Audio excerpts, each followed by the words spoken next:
there was a kind of confusion that the opposition and the government already working together, which was one thing that Ruto was opposing so much when he was actually campaigning to be president. He was referring to the previous instances where Raila Amolo Odinga was in bed with Uhuru Kenyatta, and then he was saying that was the major cause of all the problem.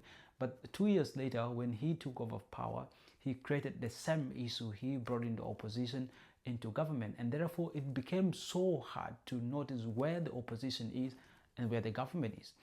And as a result of that, other political parties started withdrawing out of the coalition, the Azimio la Umoja political coalition, and the first person who withdrew was Martha Karua.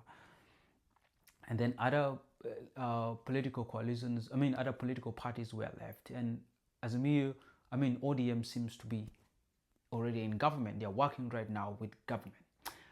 But since that time, there was no formal agreement that would actually show that these two political parties, the Kenya Kwanza and the ODM, were actually in some kind of a legal working agreement. There was no legal working agreement, and therefore, in March, they formulated an agreement, a memorandum of understanding that actually contained some points that the two political parties, or ODM and UDA, wants to work on.